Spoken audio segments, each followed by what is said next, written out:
você abrir sua Bíblia comigo em Lucas, capítulo 22, por favor.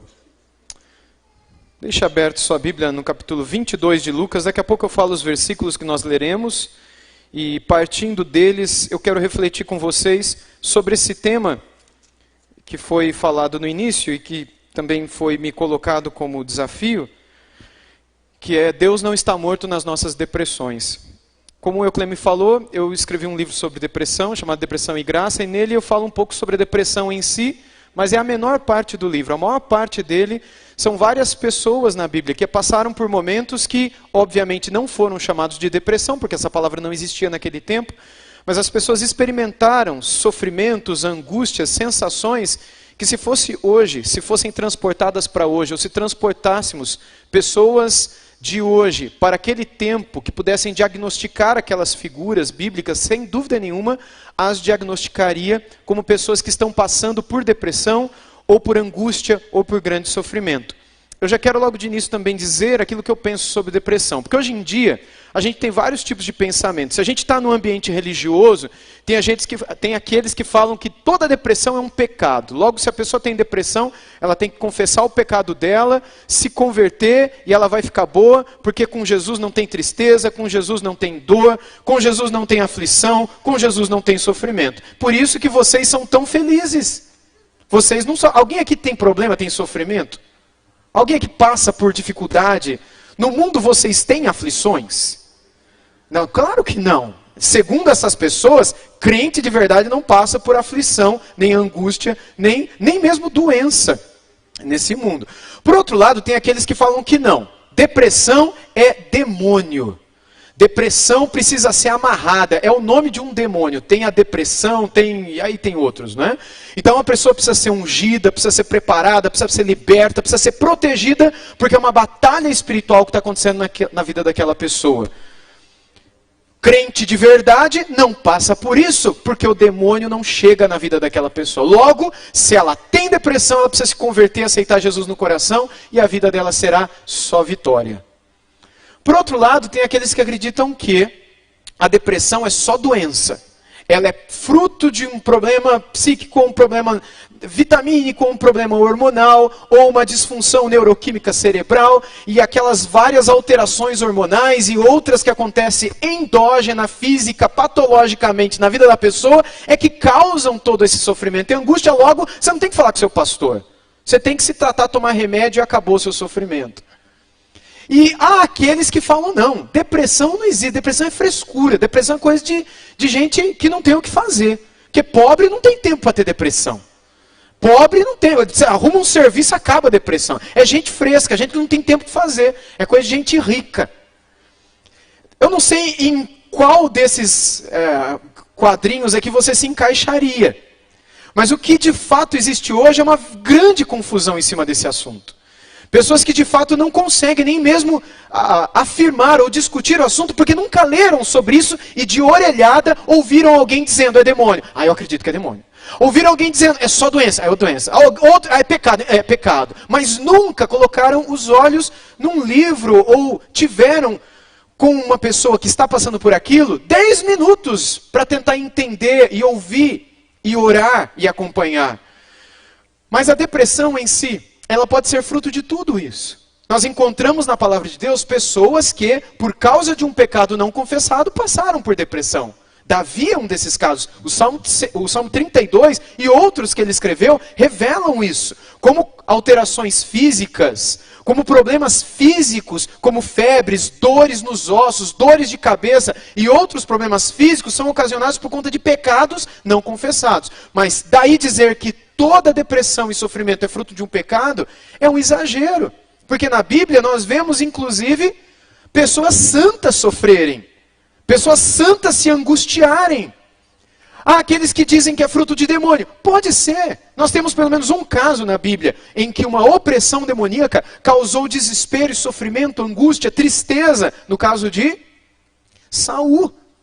Mas se isso é sinal de que toda pessoa que está passando por angústia tem um demônio na vida dela, essa generalização, como toda generalização, ela é burra, ela é ignorante. Toda generalização o é.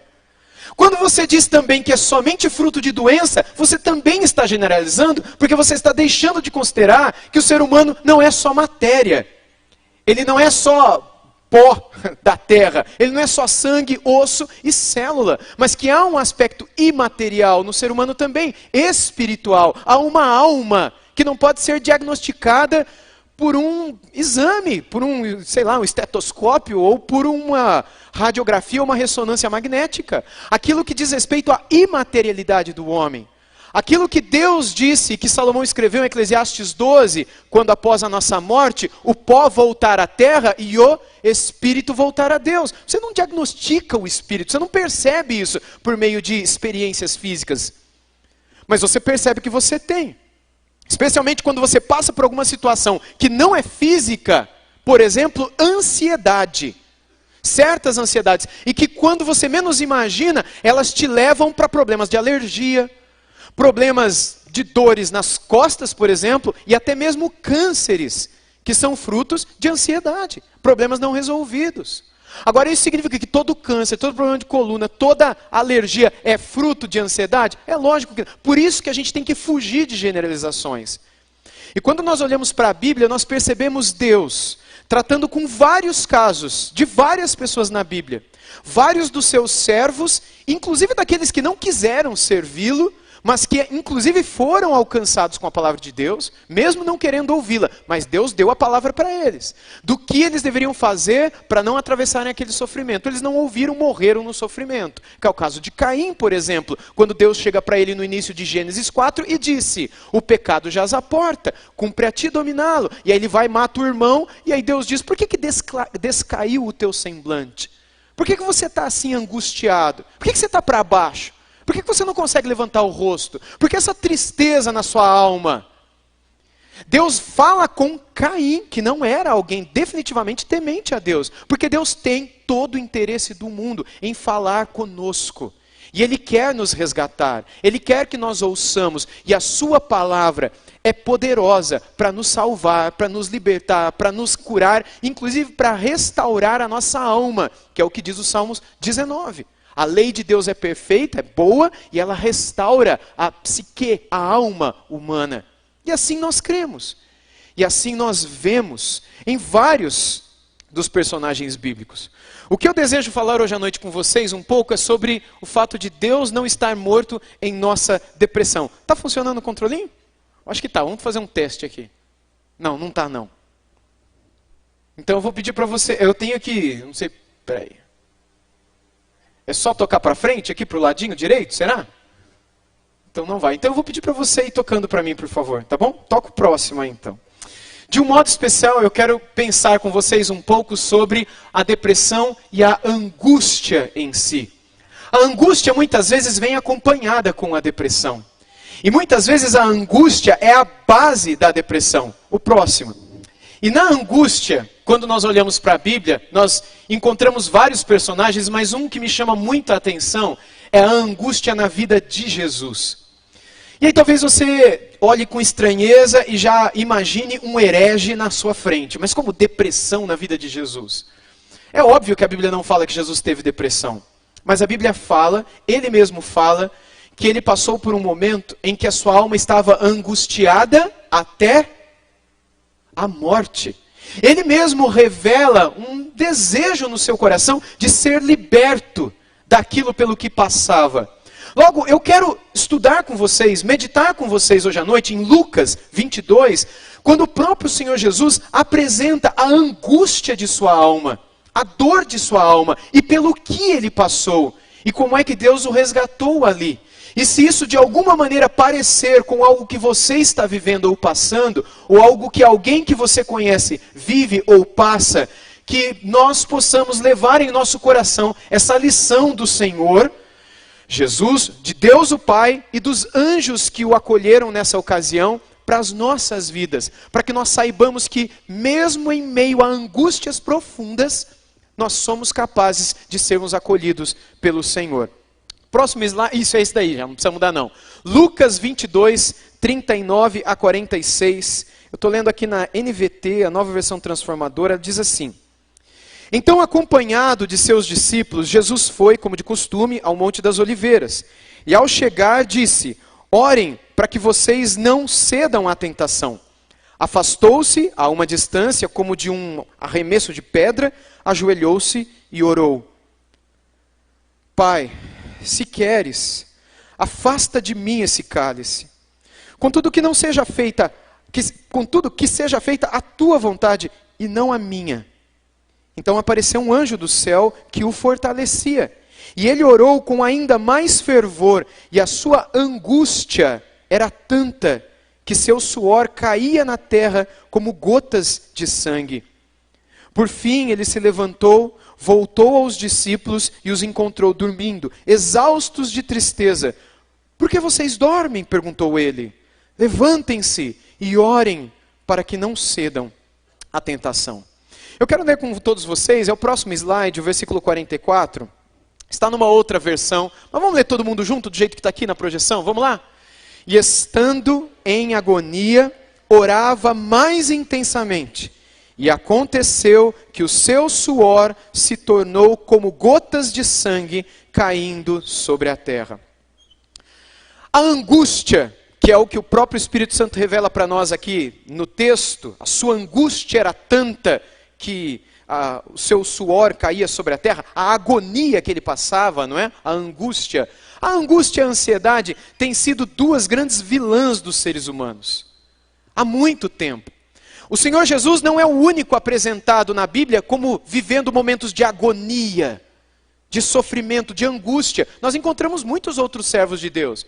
Perguntinha aqui, que demônio estava ali possuindo Jesus? Eu acho que nenhum, né, gente? Vocês concordam comigo? E que pecado talvez estava no coração de Jesus para eles estarem sentindo agonia, angústia? Mas como Jesus sentiu agonia?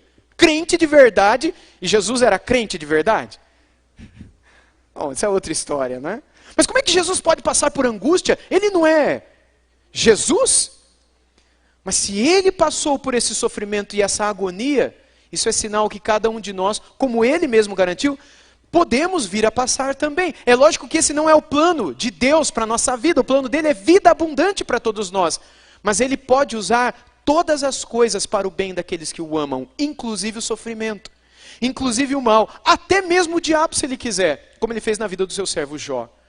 Como escreveu Martinho Lutero, até o diabo é o diabo de Deus. Ele é como um leão, sim, como a Bíblia diz, mas ele é um leão preso numa coleira. Ele não é capaz de dar um bote, uma rugida, uma mordida em quem quer que seja, se o Senhor não o permitir. E a gente sabe que aquele que é nascido de Deus, o maligno não lhe toca. Mas ele está na mão de Deus. E Deus pode usar o que quiser para nos transformar. E a angústia e a ansiedade são capazes de derrubar homens, mulheres, jovens, crianças, adultos, adolescentes, idosos, famílias, mesmo fortes e saudáveis, e que pensam que estão livres do veneno nocivo da angústia. Eu sou de Deus, estou na igreja, estou buscando, acabou o sofrimento da minha vida, agora é só vitória, agora é só vitória. Normalmente, essas aflições, elas são acompanhadas, elas vêm junto de sofrimento, é óbvio, e elas não são físicas. Mas elas têm o poder de trazer dores terríveis a nós.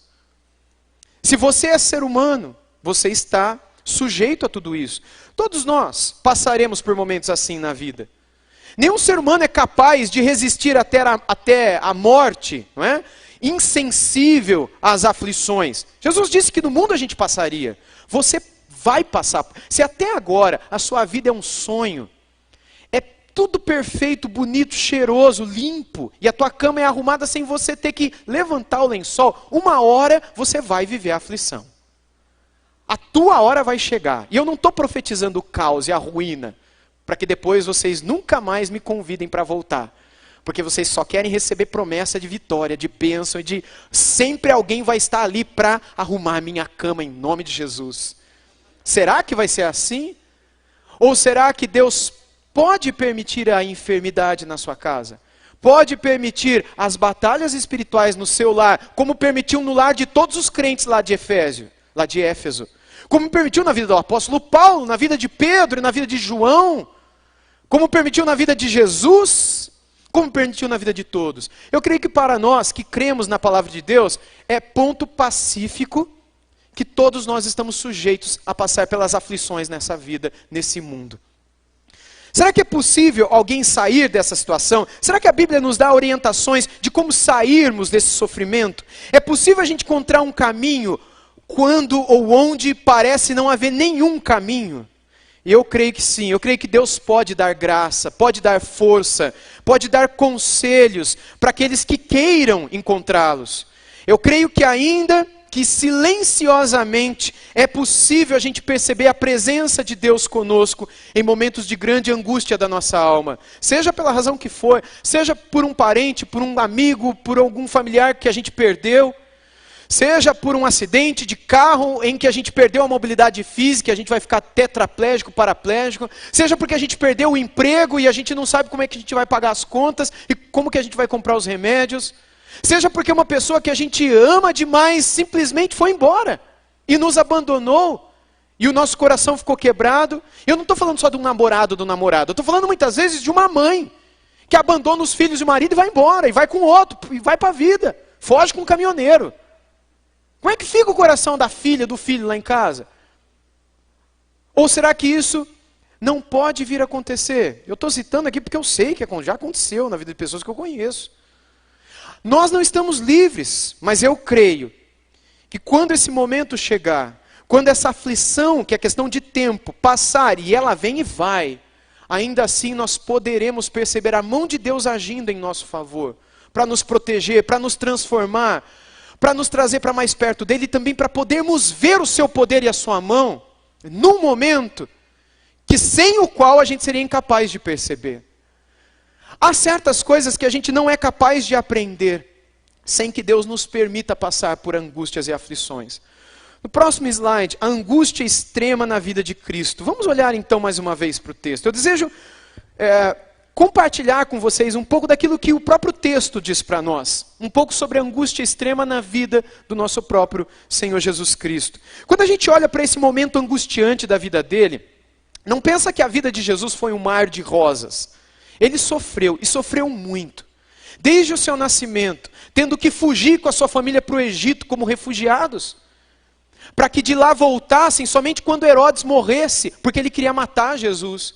E foi um anjo que revelou num sonho para José e para Maria que o Herodes tinha morrido, que eles podiam voltar para Nazaré. E para lá eles voltaram.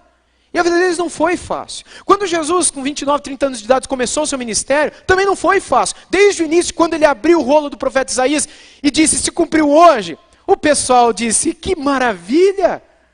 Glória a Deus, nas maiores alturas, e ao Messias que está aqui, o filho do José da manhã, o carpinteiro que mora na rua 4, lá virando a esquina, número 342. Foi assim que eles receberam Jesus, quando pela primeira vez ele leu Isaías e disse, hoje se cumpriu isso daqui? Eles tacaram pedra em Jesus, eles queriam matar Jesus. E todas as vezes que Jesus se manifestava publicamente como o Filho de Deus, essa era a reação. Até que por fim ele foi para Jerusalém e ali fez tudo o que fez naquela uma semana, no final da qual definitivamente mataram Jesus. Ele sofreu, e sofreu muito. Muitas pessoas supõem que a vida de Cristo foi sem sofrimento, que Cristo nunca soube o que foi sofrer. Outros supõem que Cristo talvez tivesse apenas uma dorzinha ali na cruz, mas aquilo mesmo foi, eu estou aqui sofrendo, mas na verdade eu sou Deus, eu não estou sentindo nada, mas eu tenho que fazer uma cara de dor. Há pessoas que são capazes de afirmar que Jesus era como um fantasma ali, e que na pele dele, ele não viveu angústia nem dor nenhuma, e que até mesmo a sua noite no Getsemane foi um teatrinho. Eu não acredito nisso. E essa imaginação não pode ser possível, sendo Cristo totalmente Deus, mas totalmente homem, como nós, que sofreu em tudo como nós, foi tentado em tudo, como o autor aos Hebreus escreveu. E sabendo que a Bíblia afirma sobre a plena divindade de nosso Senhor, mas a plena humanidade dele também, a gente não deve imaginar que a vida de Cristo foi sem sofrimento, foi um mar de rosas, foi tudo de boa, tudo maravilha, porque não foi. O nosso Senhor, em toda a trajetória humana, ele sofreu como qualquer outro ser humano. E embora ele desfrutasse da natureza divina, ele nunca deixou de sentir o que os outros homens sentiam. Contudo, ele não pecou. Você se lembra quando ele chorou pela morte do amigo dele, o Lázaro? Você se lembra também quando ele chegou diante de Jerusalém, e mais uma vez ele chorou também, porque aquelas pessoas eram como ovelhas perdidas que não tinham pastor, e ele disse: Jerusalém, Jerusalém, quantas vezes eu quis ajuntar vocês como a galinha junta seus pintinhos debaixo das asas, vocês não quiseram, mataram aqueles que eu mandei para vocês, etc, etc. Não foi teatro, foi o nosso Salvador. Eu duvido que ele não tivesse sentido dor de verdade e grande tristeza, inclusive nesse momento de Lucas 22. Eu creio que Cristo é Deus, totalmente Deus, mas eu também creio nele como totalmente homem.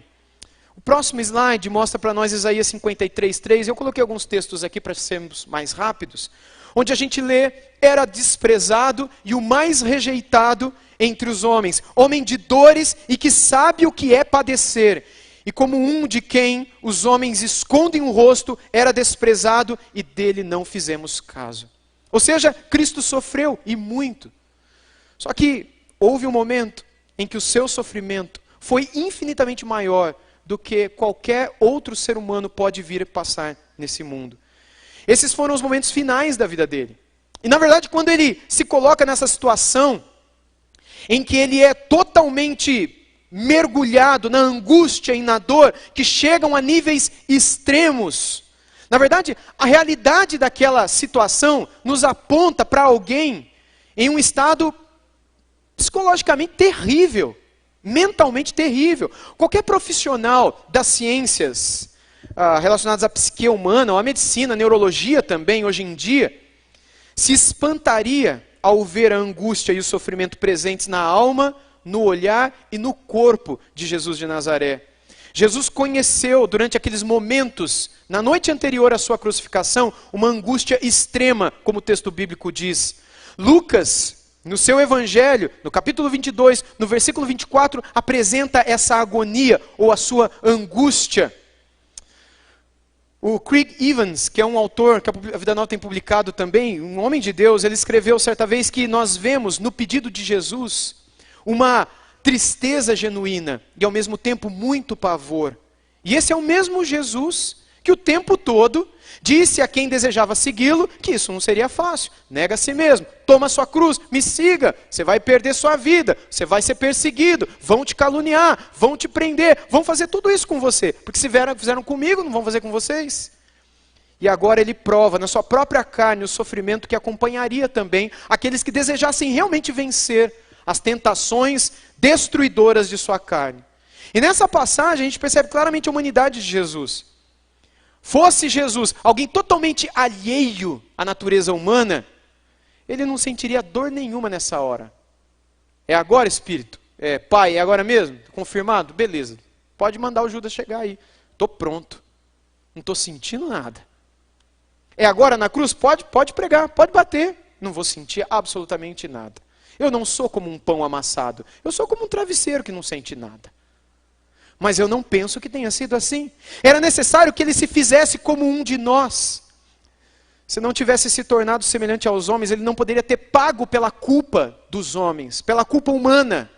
A plena substituição, que é uma doutrina muito especial na Bíblia, a substituição penal, ele tomando o nosso lugar, dando a sua vida por nós, nos convidando a que possamos dar a nossa vida a ele, para que possamos receber as bênçãos dele, a santidade, a vida eterna, a justiça, enquanto ele recebe a nossa culpa, a nossa iniquidade, nossa transgressão, nosso pecado. Essa substituição penal, como muitos chamam, foi necessário.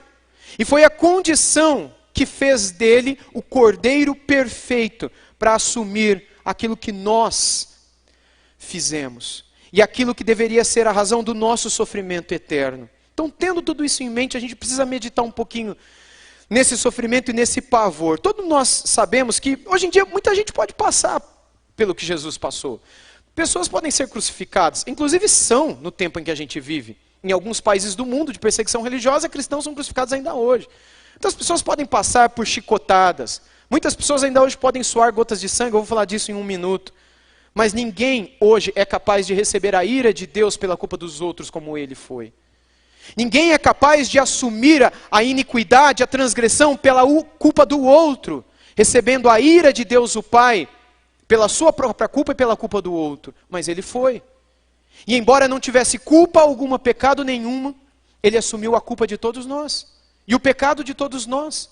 E houve uma ira de Deus, profetizada por todos no Antigo Testamento. Esperada inclusive pelos patriarcas. Ele mesmo disse isso e foi pregada depois por todos os apóstolos, pelos pais da igreja e até hoje, por homens de Deus que pregam genuinamente o Evangelho. Ele assumiu a nossa culpa, ele sofreu a nossa dor, ele levou o nosso pecado para que a gente pudesse estar vivo para Deus e liberto de todo o mal. E agora ele sente na pele a vontade de Deus de nos punir e de nos fazer por toda a eternidade sofrer. No próximo slide, eu quero só refletir um pouco sobre a realidade do fenômeno da hematidroses. Hematidroses é a expressão usada para hematos, não é, de sangue, e droses de jorrar. Esse fenômeno de derramar gotas de sangue está associado com algo que no nosso tempo é chamado de hematidroses. Tem uma frase do Darrell Bock, que é um pastor norte-americano, teve recentemente no Brasil, que está no próximo slide, em que ele disse o seguinte: o triunfo da cruz deveria passar pela angústia da obediência. E essa frase, de certo modo, resume aquilo que os profetas, especialmente Isaías, falaram sobre Jesus. E a sua agonia de Jesus fez com que ele suasse gotas de sangue. Hoje a gente sabe, pela ciência, que é possível alguém, debaixo de grande estresse, perder gotas de sangue através das glândulas de suor da superfície da pele, glândulas sudoríparas, que estouram diante de um momento de grande tensão. Não é simplesmente uma cena ou algo sobrenatural. Quer ver? Tem algumas fotos aqui. Próximo slide. Esse é o caso de uma moça chorando gotas de sangue. Tem um outro, pode colocar a próxima. Uma outra menina também, chorando e suando gotas de sangue, uma próxima. Isso daqui não é nada espiritual, tipo, né? Uma outra e mais um garotinho. Ok, pode ser uma próxima e deixa tudo em evidência. Beleza, até aí. Esse fenômeno ainda existe hoje. E ele sempre está envolvido com a cabeça. E o que a ciência diz para nós dentro do fenômeno científico da hematidroses?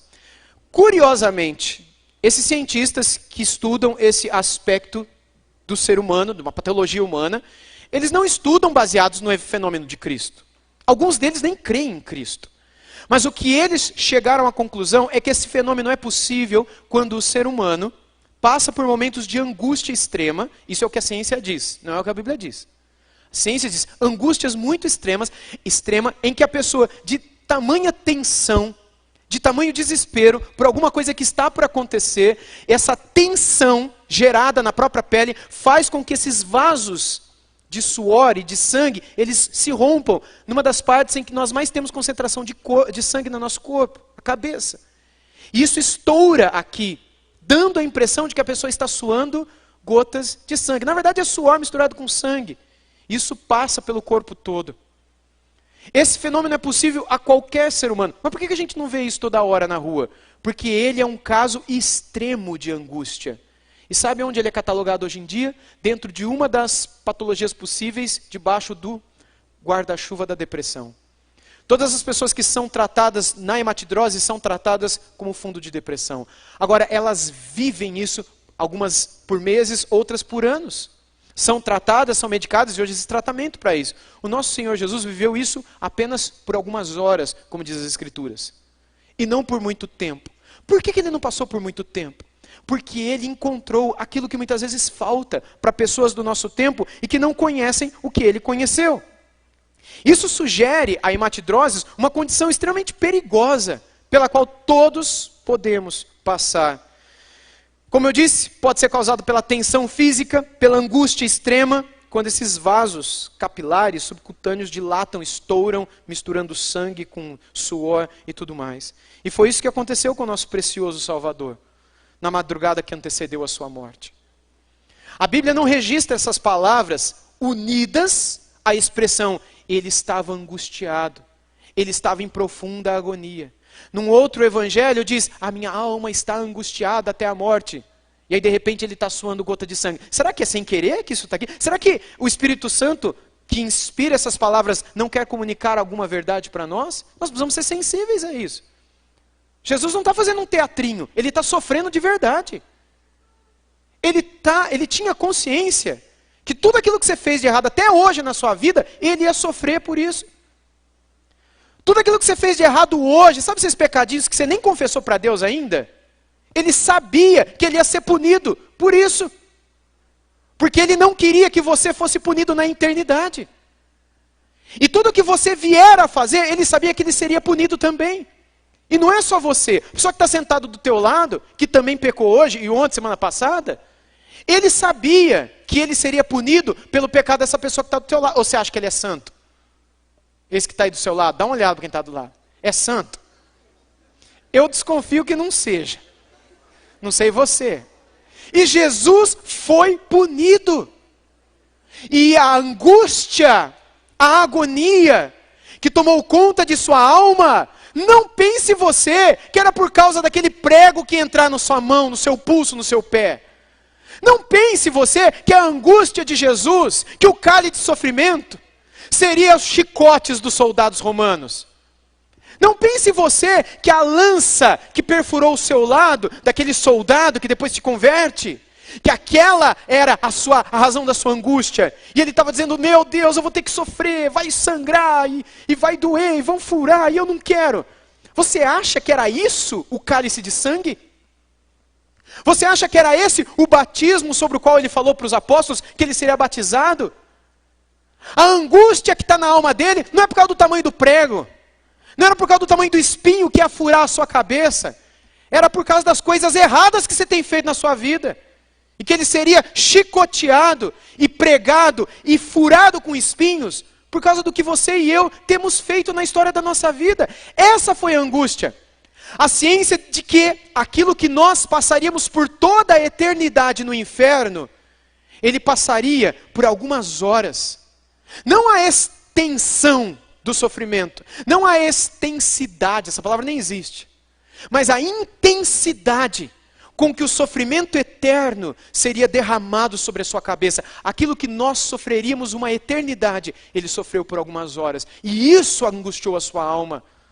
A certeza de que o Salmo 22 se cumpriria, e ele o mencionaria na cruz do Calvário, quando o Pai e o Espírito, que são santos, o deixariam. Quando ele então ora o Salmo 22 dizendo, Deus meu, por que me abandonastes? Ele não estava ali reclamando de Pai, nem do Espírito Santo. Ele estava simplesmente orando uma lamentação dos Salmos, que para nós é um sinal de que é um momento em que o Pai e o Espírito não podem mais estar com ele. Porque ele assume você ali. Aquela é a hora em que você está na cruz. Aquela é a hora em que o Pai do céu, com toda a ira que ele tem contra você e contra mim, ele derrama a sua ira naquela cruz, pensando em você, pensando na minha vida, pensando na sua vida, pensando na sua cabeça, pensando nos seus olhos, pensando nas suas mãos, pensando nos sites que você acessa, pensando naquilo que você vê no Netflix, você sabe que não glorifica a Deus. Deus estava pensando em tudo isso, e com a ira que ele tem contra o nosso pecado, ele puniu o filho dele. Ele não pôde estar ali, porque como o profeta Isaías escreveu, o nosso Deus é santo. E não é que o seu braço se encolhe e que o seu ouvido ficou tapado de surdo, mas é que ele não pode, por conta das nossas iniquidades, ter comunhão conosco, porque elas criam uma verdadeira separação entre nós e o nosso Deus e Pai. Todo o peso daquele momento estava o esmagando. Não sei se você já parou para pensar no que Jesus estava para passar. Em poucas horas ele receberia a culpa pelos pecados de todos aqueles que haviam de crer, que haviam crido e que haveriam de crer nele um dia, e que por fim seriam ressuscitados para com ele para sempre morar no céu. Quando eu digo que jamais alguém saberá o que é passar pelo que ele passou, não é que as pessoas não podem fisicamente passar por isso. Todos nós passamos, todos nós podemos passar, muitos podem ser crucificados, mas receber a ira de Deus por causa de Jesus, a gente está livre disso. Por causa de Jesus, nós temos paz com Deus. Por causa de Jesus, não existe mais condenação. Por causa de Jesus, a cédula que pesava contra nós foi cravada na cruz, para que agora nenhuma condenação pudesse existir mais. Para que agora nós pudéssemos ter paz com Deus. Para que agora nós pudéssemos estar vivos. Ele morreu para que a gente pudesse viver. Ele foi feito maldição naquela cruz, para que nós fôssemos feitos benditos de Deus Pai. Ele deu a sua vida por nós, para que nós, crendo nele, pudéssemos receber a vida dele e sermos abençoados por Deus. Ele estava se entregando por você e por mim, o nosso pecado, por nossa condenação, tudo isso sobre ele naquele momento. E esse foi o exato momento em que a nossa culpa, a nossa maldição e o nosso pecado foram postos sobre o nosso Salvador. Ele sabia que ele teria que passar por isso e que teria que morrer por nós em profundo sofrimento. Esse era o preço da nossa salvação. Ele teria que morrer em nosso lugar para abolir a nossa condenação ao inferno. Mas quais são os passos, próximo slide, de Cristo em meio a essa angústia e tristeza extrema, uma vez que estabelecemos que não foi um teatrinho? Quais foram os passos? Jesus, ele quis fazer a vontade do Pai. Ele sabia o que ele tinha que fazer. E no versículo 44 mesmo, um pouco antes, na verdade, no 42, ele disse: Pai, se queres, afasta de mim esse cálice. Sabe o que ele está falando aqui? Pai, se for da tua vontade, deixa que eles vão para o inferno. Ué, não é eles que escolheram isso? Os olhos não são deles? A boca fofoqueira maldizente não é deles? O ouvido que adora não é deles? O corpo, os membros do corpo não são deles? Não é eles que estão escolhendo? Senhor, se for possível, passa de mim esse cálice. Por que eu tenho que sofrer por causa deles? Mas que não seja feita a minha vontade, mas a tua. E ele vai e faz a vontade do Pai. Mas será que não era a vontade dele? Era sim. Ele mesmo disse anteriormente que ninguém o obrigou a dar a sua vida, mas que ele voluntariamente a deu por nós. Porque ninguém, como o Senhor, é capaz de dar a vida pelos seus servos, mas só um amigo é capaz de dar a vida por aquele que ama e que é amigo de verdade. Então o tempo todo, embora essas palavras envolvidas em uma angústia profunda pareçam apontar para outra coisa, não deixem que nem por um segundo passe pela sua cabeça que ele não quis morrer por nós. Mas essas palavras também nos revelam que sim, havia um plano de Deus, de fazer com que todo o nosso problema eterno fosse resolvido. E então ele diz: contudo que não seja feita a tua, contudo que seja feita a tua vontade e não a minha. Jesus sabia o que ele tinha que fazer. E ele, pelas suas próprias palavras, até desejou que nada daquilo acontecesse. Talvez, se fosse possível, um outro meio, quando ele pede para o Pai que afastasse dele aquele cálice de sofrimento. Mas Jesus sabia da sua missão, ele sabia o que tinha que fazer. Jesus, naquele momento de terror e angústia profunda, ele poderia ter se recolhido na casa de um amigo. Ele poderia ter ido para a casa de Pedro, ou da sogra do Pedro. Ou na casa de Marta e Maria, aproveitar que o Lázaro, agora ressurreto, estava lá. Casa de amigos, podia ficar lá, era pertinho ali do lado, cidade vizinha. Ou ele poderia ter ido para a casa de Maria, mãe de João Marcos, que acompanhava ele no ministério. Estava na cidade dela, né? É o lugar onde eles tomaram a última ceia. Volta para lá. Ele teria a porta aberta. Ele poderia ter ido falar com alguém. Ou ele poderia ter se trancado no seu quarto, deitado numa cama ou se afundado num sofá para nunca mais sair de lá. Sem ter vontade de orar, sem ter vontade de falar com Deus. Essa seria uma atitude natural para aquele momento de angústia e agonia. Não é assim que a gente faz? Sabe aqueles momentos que você não tem força nem para abrir a boca para orar? E que você está tão aflito que a sua oração é: Deus me ajude, amém. Você não tem cabeça para ler a Bíblia, às vezes você nem na igreja tem vontade de ir, ter comunhão com os santos, ouvir a palavra, perceber onde Deus vai te fortalecer, uma orientação que Deus vai te dar, conversar com um homem, uma mulher de Deus para te aconselhar. Não, eu tenho que resolver esse problema, eu tenho que resolver esse problema. E os seus ouvidos se tapam para o conselho de Deus e para a comunhão com os santos. A comunhão com o próprio Deus enquanto com o corpo de Deus reunido. A gente foge, a gente não quer ir na igreja, a gente não quer orar, a gente não quer ler a Bíblia. Quanto mais sofrimentos, parece que mais a gente se afasta, mais a gente se cala, mais os nossos ouvidos se tapam. Só que nesse momento de angústia, grande, profunda. Jesus nos demonstra o que todos nós deveríamos fazer quando atravessássemos um momento como aquele. Se eu sei o que eu tenho que fazer, eu vou fazer. Não importa o que eu estou sentindo, não importa o que eu quero, eu vou fazer o que eu devo. Porque Deus já me disse o que eu tenho que fazer. Eu sei qual é a vontade de Deus para a minha vida. Eu sei o que Deus espera de mim. E muitas vezes o que eu vou fazer não vai resolver o meu problema, mas no fim vai transformar a minha história. Então eu vou fazer. Eu não quero ler, eu não quero orar, mas eu vou. Eu não quero ver ninguém, mas eu vou. Eu não consigo. Na verdade você não quer. Porque Deus chama você para fazer. E Ele não coloca em você um fardo que você não pode carregar. Mas a nossa desculpa é, eu não consigo. E Deus ouve essas palavras como, eu não quero. Na verdade a gente não quer. Não é que a gente não consegue. E é claro que você nunca estará numa situação como a de Jesus, tendo que morrer para salvar a vida de muitas pessoas. Mas tanto você como eu, não estamos livres de passar por uma angústia extrema, ou uma depressão por conta de algo que atravessamos na vida, ou por uma enfermidade mesmo, por questões físicas, patológicas, alterações hormonais. Nenhum de nós está livre de passar por um momento desse, se calamos um pecado, ou se por alguma razão estamos vivendo momentos de opressão, ou de agonia, ou de dúvidas, ou de medo. Mas o que fazer? Deixar que o medo permaneça? Deixar Deus distante e tentar com a nossa mão resolver? E dormir de tanta tristeza, como os apóstolos Pedro, Tiago e João fizeram? O texto diz que eles foram dormir, não é porque eles estavam com sono, mas era tão grande a tristeza, era tão grande a agonia, também no coração dos apóstolos, que eles foram se afundar. Como Elias fez, o profeta, quando fugiu para o deserto, e que pediu a Deus para matá-lo. Ele que havia acabado de descer do Monte Carmelo e vencer os profetas de Baal.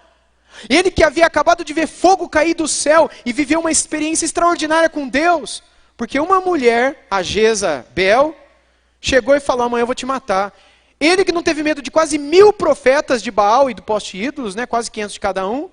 Porque ele não teve medo de quase 1000 homens. Mas quando uma mulher falou, eu vou te pegar, vou te matar. Hoje em dia, a gente encontra de vez em quando uns homens assim. Uma mulher, e ele foge.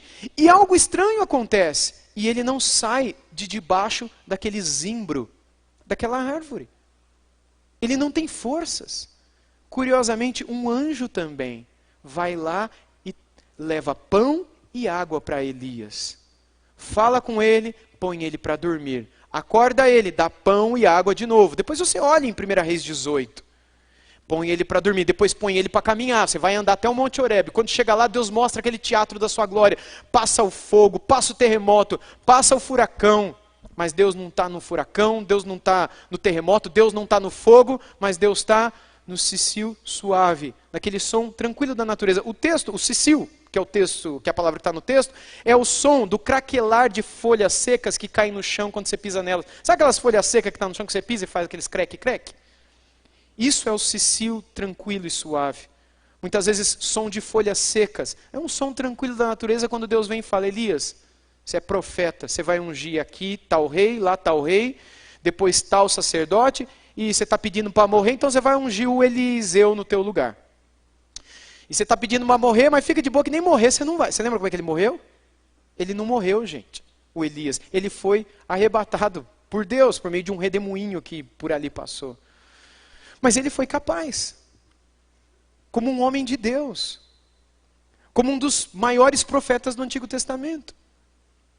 Ele foi capaz de se afundar, não num sofá, mas debaixo de uma árvore, triste, só queria dormir. Os apóstolos Pedro, Tiago e João, nesse texto, no comecinho a gente lê isso, no final também, quando nos últimos 2 versículos, o 45 e o 46, Jesus diz que vai até eles estão dormindo de tristeza. E Jesus dá uma repreensão leve, depois volta a orar. Veja o exemplo que Jesus dá. Quando você e eu estivermos passando por um momento de grande sofrimento e angústia, a nossa tentação é dormir, tomar remédio, fugir de todo mundo, não falar com Deus. É natural que a gente faça isso.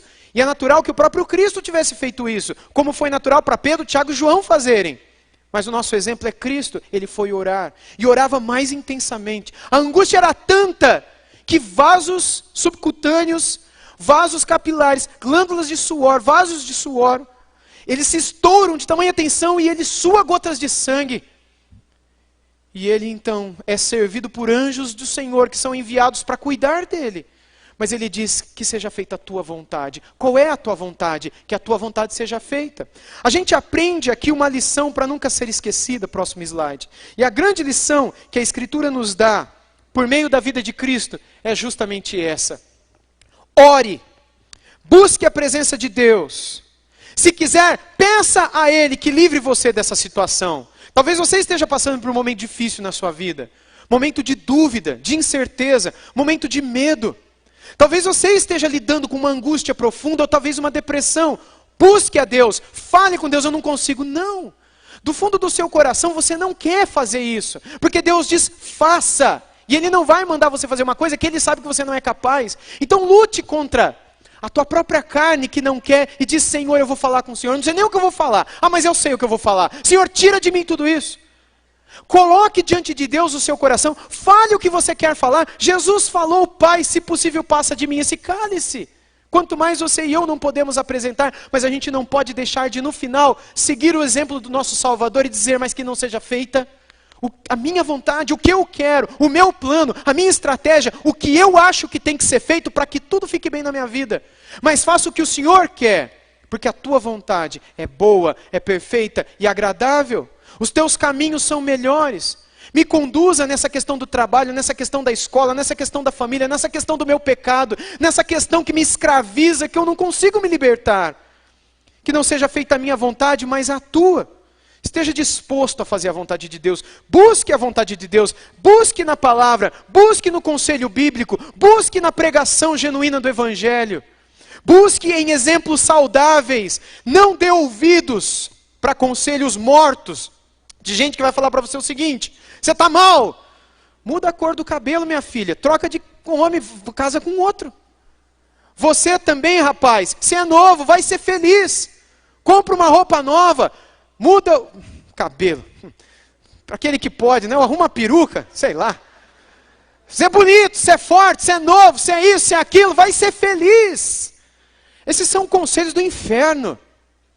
Porque fazem com que você olhe para o seu umbigo e diga, eu acho que o meu umbigo tem que ser feliz. Não o umbigo do outro, o meu. Se alguém vai chorar, problema dele. Ele que corra atrás da felicidade do seu próprio umbigo. Afinal de contas, igo, cada um com seu. Cada um corra atrás da sua felicidade. Gente, que horror, né? Eu inventei isso agora aqui, mas tudo bem. Não sei de onde veio isso. Com certeza não foi do Espírito Santo. Esteja disposto a fazer a vontade de Deus.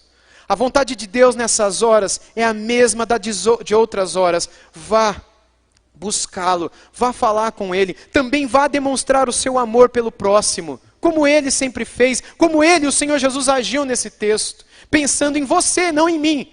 Pensando em você e em mim, e não nele mesmo.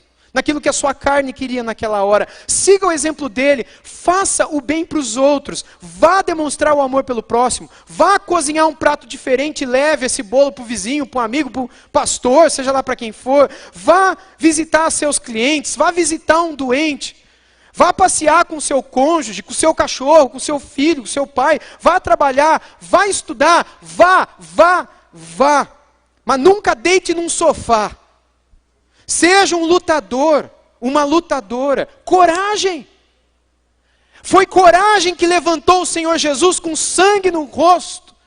E foi encontrar os discípulos dormindo de tristeza e disse, coragem, o espírito está pronto, mas a carne é fraca. Jesus falou isso para Pedro, Tiago e João. Você acha que ele não falaria isso para você e para mim? A carne de vocês é fraca, por isso não siga a vontade da carne, entre parênteses, do umbigo. Siga a vontade de Deus, porque em Cristo, o apóstolo Paulo diz que você e eu somos mais do que vencedores, sobre tudo aquilo que pode vir sobre nós. E ele diz isso, somos mais do que vencedores para pessoas que estavam na situação de tribulação, de angústia, de perseguição, de fome, de nudez, de perigo, de espada, de morte.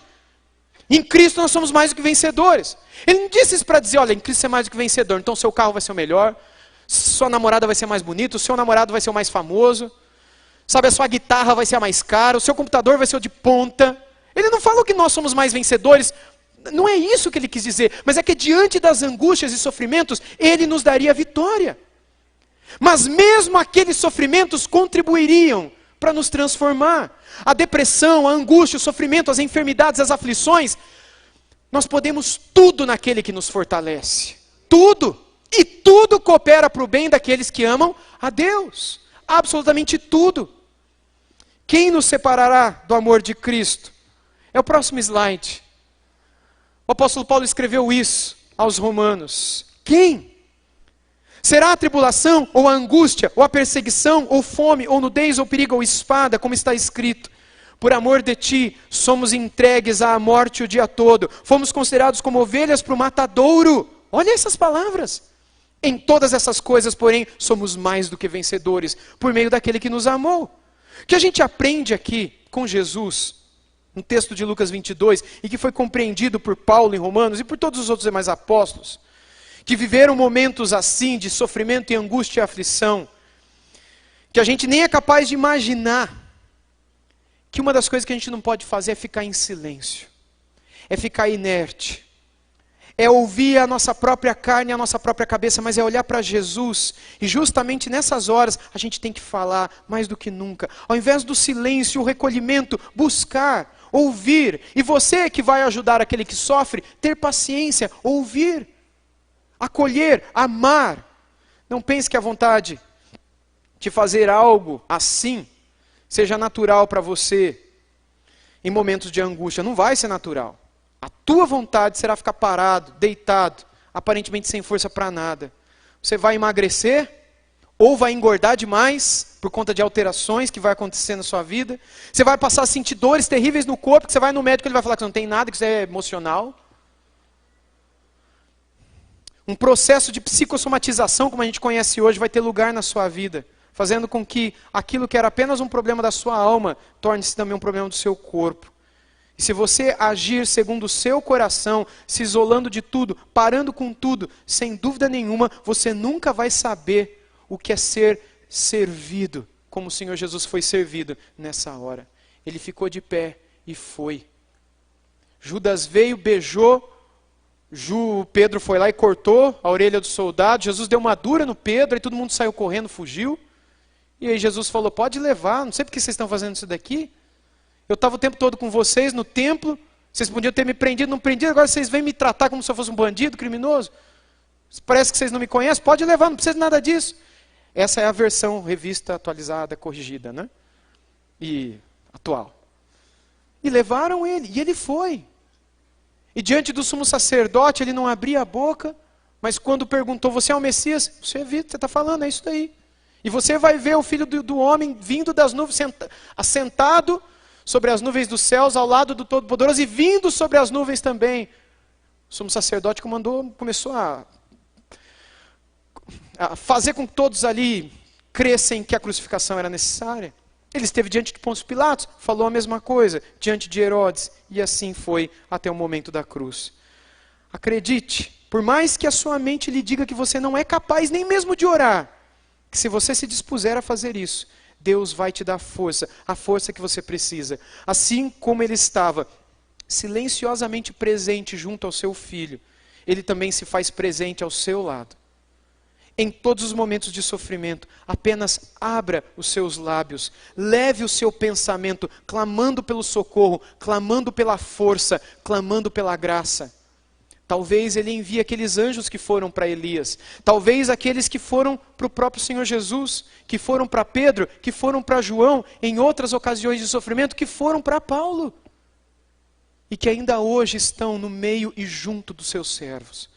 Como escreveu o autor aos Hebreus, a serviço daqueles que hão de herdar a salvação. Os anjos, esses espíritos ministradores. A mesma graça e força Deus quer dar a você também.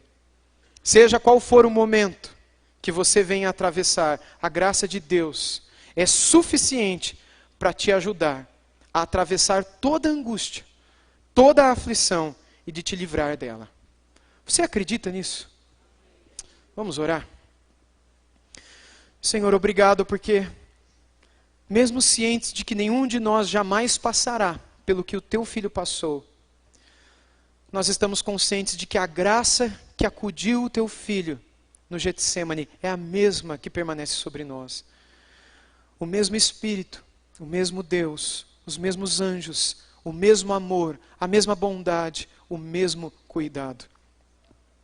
Sem dúvida, muito do nosso sofrimento não existe por conta de onde o Senhor está na hora do sofrimento, mas por causa de onde nós estamos na hora em que passamos pelas aflições. Quando, ao invés de te buscarmos, fugimos de ti. Quando estamos desesperados, ao invés de te buscar e nos isolar para falar contigo, a gente simplesmente deixa de falar com o Senhor, se isola, foge da tua presença e deixamos de experimentar esse socorro e essa graça que só podem ser conhecidas no vale da sombra da morte.